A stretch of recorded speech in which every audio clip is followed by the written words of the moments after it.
Hello again. I thought that, of course, we have been sharing some incredible wines recently and special wines, but I also thought that there is a continued space in our daily life for really just regular, really good wines. It doesn't have to be all about the most exclusive wines. So I want to get back to the kind of wine that we would drink normally with lunch with friends or on our own, and this is a very good wine. So I'm not talking about a commodity wine, but it's something that's not as well known and that still provides a lot of quality. So it's a Sapaio, that's the maker. So it's a Super Tuscan by Sapaio, and they have other cuvées. This one is called Sapaio as well. So it is the top of the line cuvée. It's a Super Tuscan from Bolgheri in Tuscany, and it's made of 70% Cabernet Sauvignon, 20% Cabernet Franc, and 10% Petit Verdot. So very interesting, actually, assemblage.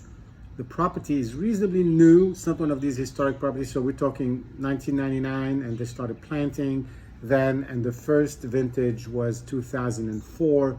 So we're really talking about a new enterprise, somebody who wanted to make a statement, somebody who wanted to make an investment, somebody who's trying to stay with sort of modern, but at the same time traditional techniques in terms of hand picking, in terms of hand selection of grapes, but at the same time temperature controlled fermentation and maceration, and long aging in barriques, and then another 10 to 12 months in bottles.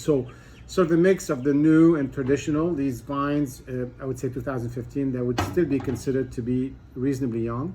So it gives a different character to the wine. Here we are. This is a bottle that's been open for a few days, but it's still really in incredible shape. It's actually opening up even more. Look at this color. This is really, I mean, we can use the inky comparison that we've used in the past, but it's a little bit more red than that. I would say it's kind of sort of dark, bloody dark red in a way, and it's got a lot of alcohol. The legs are just very slow moving. As you see, it's 14.5% alcohol. 2015 was a great vintage in Tuscany, so there's nothing to say on that. And on the nose, it's just got this really very strong camphor taste that I found in a few other wines, and that I think comes from the Cabernet, because I found it in a Washington Cabernet as well. Kind of a camphor, herby camphor, so it's really the alcohol. And blue fruits, primarily blue, but also some cassis and some cherry. So it's a mixture of dark fruit. Definitely the cherry, a little bit on the nose, but more on the cassis, probably more on the nose.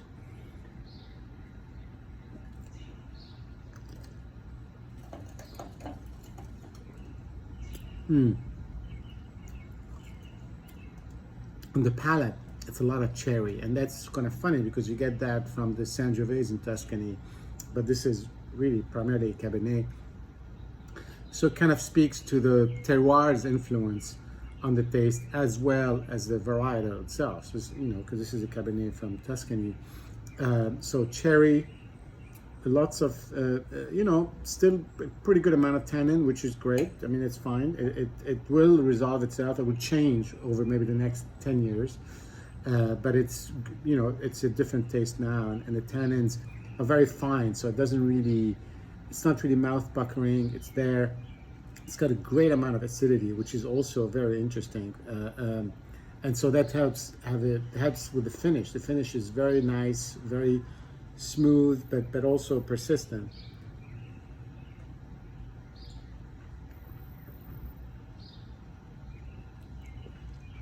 Really a great blend of sort of cherry, alcohol, a little bit of bitterness, a little bit of acidity. There's sort of in a bit maybe something you would expect from a fine Bordeaux, but with some accents that are different in terms of it's a little bit more aggressive, I would say, than a Bordeaux, but that's its own style, and it's got more acidity and a little bit more of that sort of volatile alcohol, camphor, on the nose, which I like quite a bit.